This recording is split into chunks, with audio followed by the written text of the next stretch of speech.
সুপ্রিয় শিক্ষার্থীবৃন্দ, আশা করি তোমরা সকলে ভালো আছো।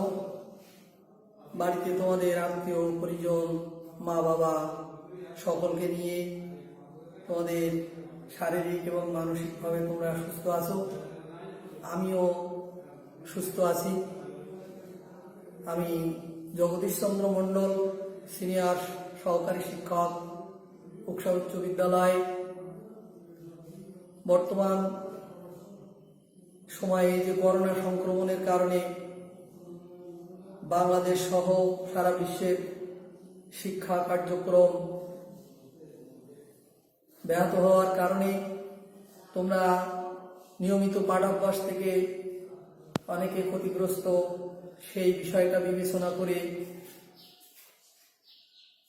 বিদ্যালয়ে, উকসা উচ্চ বিদ্যালয়ে অনলাইন ক্লাসের মাধ্যমে তোমাদের পড়াশোনার ক্ষতিটাকে পুষিয়ে নেওয়ার তাগিদে এই অনলাইন ক্লাসের ব্যবস্থা। তোমাদেরকে আবারও স্বাগত জানাই। আশা করি তোমরা অনলাইন ক্লাসে অ্যাটেন্ড করবে, এগুলো দেখবে, শিখবে, শুনবে, নোট করবে। তাহলে কিন্তু আমাদের এই ক্লাস করা সার্থক হবে। তোমরা অনেকেই জানো, বিদ্যালয় থেকে যখন বাইরে থাকো তোমাদের পড়াশোনার প্রতি একটা অমনোযোগিতা এসে যায়। এটাকে ফিরিয়ে আনতে হবে। যদি নিয়মিত এগুলো তোমরা দেখো, শোনো, তাহলে তোমরা উপকৃত হবে। তো আজকে আমি অষ্টম শ্রেণীর বাংলা প্রথম পত্রের একটি ক্লাস নিব। তোমরা এটা পদ্য অংশে, এটা তোমরা সবাই শুনবে। যেহেতু মাতৃভাষা বাংলা, এটা আমরা বাংলায় কথা বলি, এটা মায়ের ভাষা, তবু এটা তোমাদের বুঝতে অনেকের কষ্ট হবে। বাংলা হলেও কবিতার ছন্দের মধ্যে দিয়ে কি ভাব ব্যক্ত করতে চেয়েছেন এটাকে তোমাদের বুঝতে হবে, হৃদয়ঙ্গম করতে হবে। তাহলে ভাষাটা সহজ হবে, পাঠাভ্যাসটা সহজ হবে। তো আমরা পড়ায় আসি। তো আজকের কবিতা আমরা যেটা পড়াবো, আবার আসিব ফিরে, এই কবিতা লিখেছেন কবি জীবনানন্দ দাশ। এই প্রকৃতিপ্রেমিক কবি, এই কবিতায় তিনি লিখেছেন। আমরা এখন এই কবিতার মাধ্যমে কবিতার কি ভাব ব্যক্ত করতে চেয়েছেন সেটা আমরা জানার চেষ্টা করব। তো আমি তোমাদের প্রথমেই যে কবি অনবদ্য ভাবনা চিন্তা দিয়ে তিনি আজকে তোমাদের মতো নবীন পাঠকদের কাছে এই কবিতাখানি উপহার দিয়েছেন, তাহলে আমরা সেই কবির পরিচিতিটা আমরা আগে জানার চেষ্টা করব। তোমরা সবাই মনোযোগী হয়ে শুনবে। কবি জীবনানন্দ দাশ 1899 খ্রিস্টাব্দে বরিশাল শহরে জন্মগ্রহণ করেন। তিনি 1921 সালে কলকাতা বিশ্ববিদ্যালয় থেকে ইংরেজি বিষয়ে, ইংরেজি সাহিত্যে MA পাশ করেন। ইংরেজি সাহিত্যের অধ্যাপক হিসেবে তার কর্মজীবন শুরু হয় এবং তিনি বিভিন্ন সময়ে Kolkata city college, Delhi Ramjas college, Barisal Brajamohan college, Kharagpur college, Barisal college ও হাওড়া কলেজে অধ্যাপনা করেন। একসময় তিনি সাংবাদিকতার পেশাও তিনি বেছে নিয়েছিলেন। জীবনানন্দ দাশের কবিতায় বাংলাদেশের প্রকৃতির রং ও রূপের বৈচিত্র্যের প্রকাশ ঘটেছে। অনেক অজানা গাছ, পশু পাখি, লতাপাতা তার কবিতায় নূতন পরিচয়ে ধরা পড়েছে। প্রকৃতিপ্রেমিক এই কবি প্রকৃতি থেকেই তার কবিতার রূপরস সংগ্রহ করেছেন। কবিতা ছাড়াও তিনি গল্প, উপন্যাস, প্রবন্ধ রচনা করেছেন। তিনি 1954 সালে কলকাতায় এক ট্রাম দুর্ঘটনায় মৃত্যুবরণ করেন। তাহলে এই কবি পরিচিতি আমি তোমাদের সামনে উপস্থাপন করলাম। আশা করি শিক্ষার্থীরা তোমরা এটাকে মনে রাখতে পারবে। আমরা জানবো তার জন্ম কত সালে, তিনি কি কি বিষয়ে পারদর্শী ছিলেন, কোথায় তিনি নোবেল পেয়েছেন, কি প্রবন্ধ লিখেছেন এবং কিভাবে তার জীবন অবসান হলো, এইগুলো কিন্তু আমাদের বিশেষ করে মনে রাখতে হবে। আমি পড়াচ্ছি, তোমরা শুনছো, ভুলে যাচ্ছ, কাজ হবে না। আমাদের এই মেমোরিতে যেমন আমার ক্লাস ধরা হচ্ছে, আমাদের ব্রেনে কিন্তু এরকম উন্নত মানের মেমোরি আছে। এই মেমোরিটা দিয়ে তোমরা আমার এই ক্লাসটাকে ধরে রাখবে, তাহলে তোমার কিন্তু তোমার আর্থিক উন্নয়ন, তোমার লেখাপড়ার জগতের উন্নয়ন, তোমার জ্ঞানের জগতের উন্নয়ন ঘটবে। আশা করি এই দিকটা তোমরা খেয়াল রাখবে। তাহলে কবি জীবনানন্দ দাশ কত সালে জন্মগ্রহণ করেছিলেন? 1899 সালে বরিশাল শহরে তার জন্ম হয়। তিনি বরিশাল, এই বাংলার আমাদের এই মাতৃভূমিতে বরিশাল একটা জেলা, সেখানে তিনি জন্মগ্রহণ করেন। তিনি 1921 সালে তার কলকাতা বিশ্ববিদ্যালয় থেকে ইংরেজি সাহিত্যে এমএ পাশ করেন। তারপরে তিনি বিভিন্ন কলেজে অধ্যাপনা করেছেন, তিনি সাংবাদিকতা করেছেন। তারপরে তিনি কি করলেন? এই বাংলার প্রকৃতির রূপ রস গন্ধের উপরে তিনি নিজের কবিতা রচনা করলেন এবং তিনি এটিকে মায়ের মতো করে নিজের কবিতার মাধ্যমে ফুটিয়ে তুলেছেন। এটাই আমরা কিন্তু তার জীবন চরিত থেকে দেখতে পাই। শেষে তিনি 1954 সালে কলকাতার এক ট্রাম দুর্ঘটনায় এই যশস্বী কবির জীবন অবসান ঘটে। আশা করি তোমরা তার এই কবির পরিচয় তোমরা জানতে পেরেছ। এখন আমরা আসি, কি কবিতাখানি তিনি তোমাদের মতো নবীন পাঠকদের মাঝখানে তুলে ধরতে চেয়েছেন, তার কবিতায় তিনি কি জানাতে চেয়েছেন, এই আহ্বানটুকু আমরা এখন কবিতার মাধ্যমে আমি আবৃত্তি করব। তোমরা শুনবে এবং তার ব্যাখ্যাটাও বোঝার চেষ্টা করবে। আমি ব্যাখ্যা করব। আসি আমরা কবিতায়। আবার আসিব ফিরে ধান সিঁড়িটির তীরে এই বাংলায়, হয়তো মানুষ নয়, হয়তো বা সংকোচিল শালিকের বেশে, হয়তো ভোরের কাক হয়ে এই কার্তিকের নবান্নের দেশে, কুয়াশার বুকে ভেসে একদিন আসিব কাঁঠাল ছায়ায়, হয়তো বা হাঁস হব কিশোরীর ঘুমু রহিবে লাল পায়, সারাদিন কেটে যাবে কলমির গন্ধ ভরা জলে ভেসে ভেসে, আবার আসিব আমি বাংলার নদী মাঠ খেতে ভালোবেসে, জলাঙ্গির ঢেউ ভেজা বাংলার সবুজ করুণ ডাঙায়, হয়তো দেখিবেছে সুদর্শন উড়িতেছে সন্ধ্যার বাতাসে, হয়তো শুনিবে এক লক্ষ্মী বেচা ডাকিতেছে শিমুলের ডালে, হয়তো খইয়ের ধান ছড়াতেছে শিশু এক উঠানের ঘাসে, রূপসার ঘোলা জলে হয়তো কিশোর এক সাদা ছেঁড়া পালে, ডিঙ্গা বাই রাঙা মেঘ সাঁতরে অন্ধকারে আসিতেছে নীলে, দেখিবে ধবল বক আমারেই পাবে তুমি হিয়াদের ভিড়ে। এই কবিতায় তিনি তোমাদের জন্য রচনা করেছেন, মাতৃভূমির জন্য রচনা করেছেন। কি তার অভিব্যক্তি, কি কবিতা, এই কবিতার মাধ্যমে কি তিনি জানাতে চেয়েছেন? আজকে নবীন পাঠকেরা, তোমরা যারা আগামী দিনের ভবিষ্যৎ, বিভিন্ন জ্ঞানের স্তর উত্তরণ করে তোমরা বড় বড় জায়গায় যেখানে দাঁড়াবে, এই দেশপ্রেম যদি আমাদের না থাকে, প্রকৃতির প্রতি প্রেম যদি আমাদের না থাকে, এর প্রতি আকর্ষণ যদি না থাকে, আমাদের কিছুই শেখা হয়নি। জননী মাতৃভূমি, জননী জননী জন্মভূমিষ্ঠ স্বর্গাদপি গরীয়সী, এটা কিন্তু সংস্কৃত শ্লোকে আছে।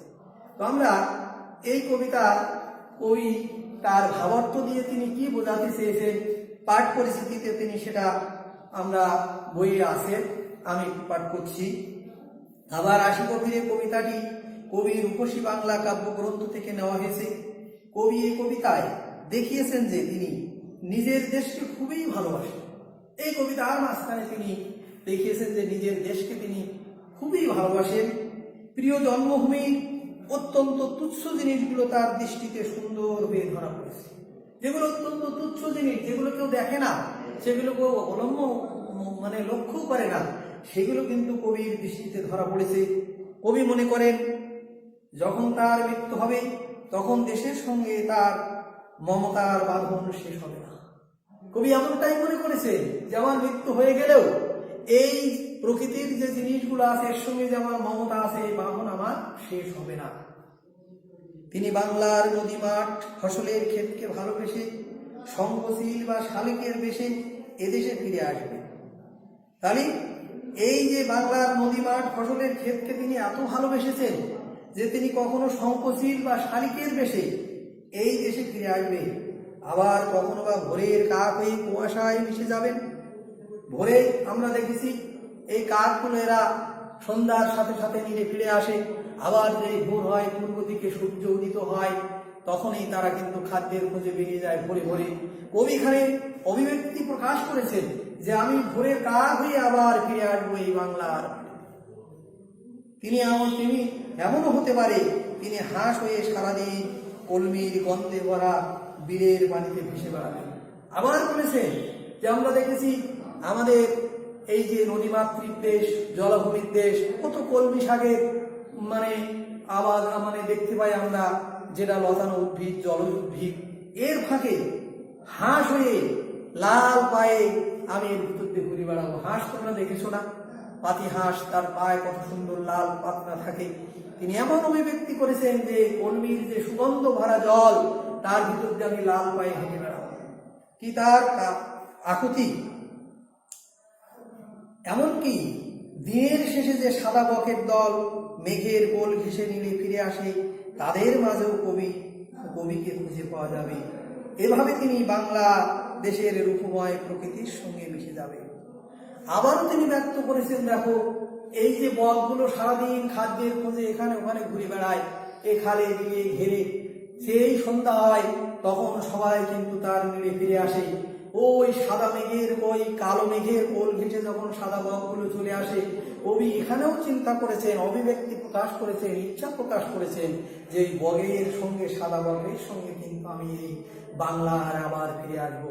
এইভাবে তিনি বাংলাদেশের রূপময় প্রকৃতির সঙ্গে মিশে যেতে চান। তাহলে আমরা আজকে চিন্তা করার আছে, আমরা যখন চলে যাব, আমরা মনে করেছি আমার সব শেষ, আমার বিত্ত বৈভব, বাড়ি ঘর, যা কিছু সব শেষ, ছেলে মেয়ে। কিন্তু কবির কি অকৃত্রিম অভিব্যক্তি দেখো! তিনি মরণের পরেও এই মাতৃভূমির প্রতি কি অটুট টান, কি আবেগ, কি প্রেম, তিনি এইভাবে মাতৃভূমিতে থাকতে চেয়েছেন। তাহলে এই কবিতার ভিতর দিয়ে আমাদেরকে একটা জিনিস উপলব্ধি করতে হবে যে এর প্রতি আমাদের কি ভালোবাসা থাকতে হবে।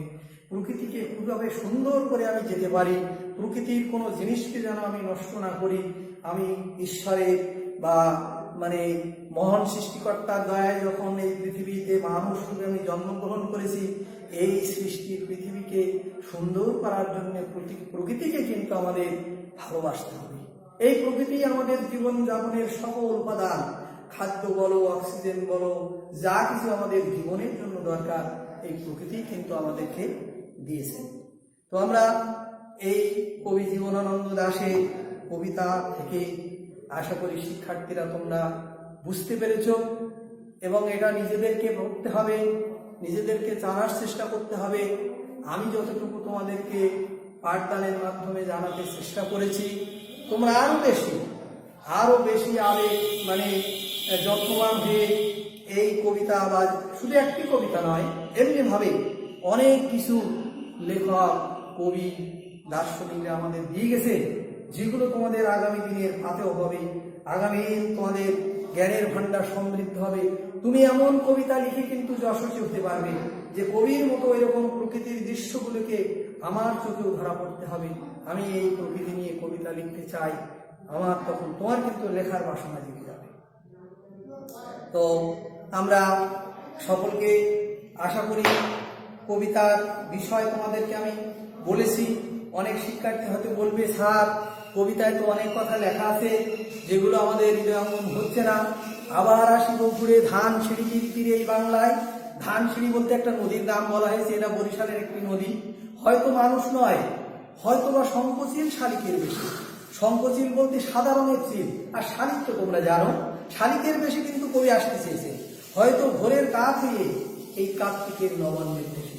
নবান্ন বলতে চেয়েছে কেন কবি এখানে?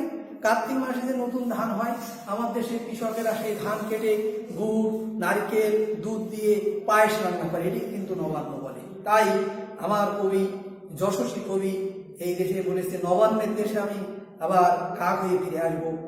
কুয়াশার বুকে ভেসে একদিন আসিব কাঁঠাল ছায়, হয়তো বা হাঁস হব কিশোরীর ঘুমু রহিবে লাল পায়।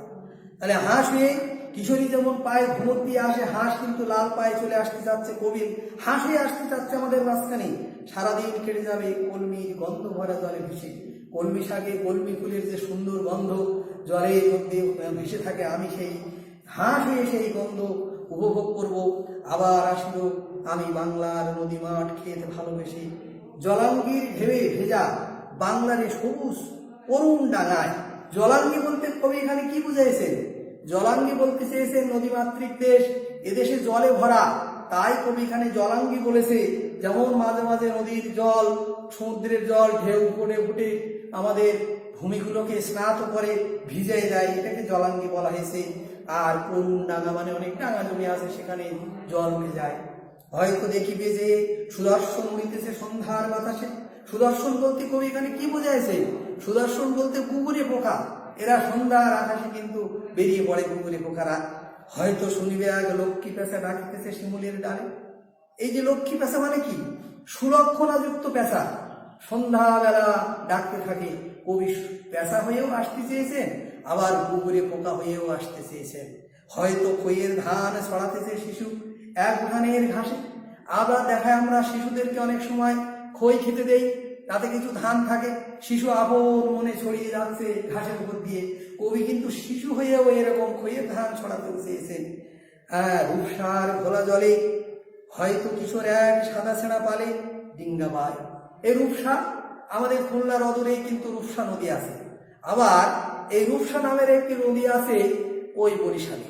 তাই কবি এখানে অনেক যারা জেলেরা বা মাঝিরা তারা নৌকায় সাদা পাল তুলে ছেঁড়া পাল তুলে সে কিন্তু ডিঙ্গা বেয়ে যাচ্ছে। এই মাঝি হয়েও কিন্তু কবি আমাদের মাঝে আসতে চেয়েছে। রাঙা মেঘ সাঁতরে অন্ধকারে আসিতেছে নীলে, দেখিবে ধবল বক আমারই পাবে তুমি ইয়াদের ভিড়ে।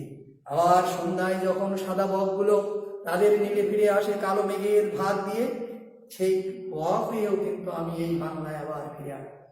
তো তোমরা সবাই আশা করি বুঝতে পেরেছ। এখন আমি এই ক্লাসের শেষে তোমাদেরকে আরেকটি প্রয়োজনীয় কথা জানাতে যাই। কারণ আমাদের এই প্রজন্ম যারা আজকে পড়ালেখা করছে তাদের কাছে দেশ ও জাতি অনেক আশা করে, আমরাও আশা করি আমরা যেদিন থাকবো না তোমরা এখানে আসবে, তোমাদের কাজ হবে, তোমরা কেউ ডাক্তার হবে, কেউ ইঞ্জিনিয়ার হবে, কেউ বিশিষ্ট বিজ্ঞানী হবে। এই যে তরুণ প্রজন্ম আজ আমরা দেখতে পাচ্ছি, এই যে করোনা সংক্রমণের কারণে অনেকেই বিদ্যালয়ে আসছো না, আমরা আনতে পারছি না, বাইরে বিভিন্ন বন্ধুদের সঙ্গে ঘুরছো, বিভিন্ন ভালো বন্ধু আছে, খারাপ বন্ধু আছে, তোমরা বিপদগামী হয়ে যাচ্ছ। এই বিপদগামিতার থেকে আমরা কিভাবে তোমাদেরকে ফিরতে হবে, তাই আমরা তোমাদের কিছু সদুপদেশ দিতে চাচ্ছি। কেন সে বিপদগামী হচ্ছে? আজকে তোমরা বন্ধুদের সঙ্গে মিশে খারাপ বন্ধুদের সঙ্গে বিভিন্ন রকম তামাক জাতীয় জিনিস যেমন গাঁজা, ভাং, চরস, আফিম, মরফিন, কোকেন, মদ ইত্যাদি মাদক দ্রব্য সেবনে কিন্তু বিদ্যালয়ে, ইউনিভার্সিটি, কলেজের শিক্ষার্থীরা অভ্যস্ত হয়ে উঠছে। আর যারা বাইরে আছে লেখাপড়া করেন এরা তো অভ্যস্ত হয়েই রয়েছে। আর তোমরা এদের সঙ্গে সঙ্গদান করে তোমাদের জীবন কিন্তু একেবারে অধঃপতনের চরমে চলে যাচ্ছে। তাই আমরা এই দৃশ্য দেখতে পাচ্ছি। তোমরা এই ধরনের বিপদের পথ থেকে চলে আসবে, এগুলো পরিহার করতে হবে। হয়তো কারো পরিবারে কোনো অভাব অনটন আছে, কারো মানসিক সমস্যা আছে, কেউ কোনো খারাপ বন্ধুর সংস্পর্শে পড়েছে, কেউ কোনো অন্যরকম সমস্যায় পড়ে মানুষ কিন্তু এই মদ নেশার পথ বেছে নেয়। কেন নেওয়া আমরা তা জানি। মানুষ যখন বিপদে পড়ে, সংহারা হয়ে যায়, মানসিক বিভ্রাট আসে, তখন সে নেশাগ্রস্ত হয়। এতে যেমন তোমার নিজের জীবন শেষ, তেমনি অর্থ শেষ, স্বাস্থ্য শেষ, সবই। তোমরা দেখছো টিভিতে যে সিরিয়ালগুলো হচ্ছে, একটা সিরিয়ালে দেখছিলাম, তোমরাও দেখো হয়তো, যে পাণ্ডব গোয়েন্দা। এখানে একটা ছেলে মেডিকেলে পড়ে, তার কি সুন্দর পড়াশুনো, মা বাবা কত আশান্বিত, সেই ছেলে ওই খারাপ বন্ধুদের দ্বারা বা ওই এক মিষ্টান্ন দোকানের মিষ্টির দোকানদারের কুপ্ররোচনায় পড়ে মিষ্টির সঙ্গে সে এই ধরনের ড্রাগ জাতীয় জিনিস সেবন করেছে, করে সে এখন নেশাগ্রস্ত হয়েছে, উন্মাদ হয়ে গেছে। বাড়িতে মার সঙ্গে খারাপ আচরণ করছে, মায়ের সোনার অলংকার কিনে নিচ্ছে যে সে এই নেশা করবে। তাই তার কত চরম অবনতি আমরা এগুলো দেখছি। তোমরাও দেখছো, আশা করি অনেক রকম পেপার পত্রিকায় দেখো তোমরা এই ধরনের পথ থেকে তোমরা ফিরে আসবে। তোমরা জীবনের স্মৃতিতে ফিরে আসো। সবাই ভালো থাকো, সুস্থ থাকো, সকলকে ধন্যবাদ।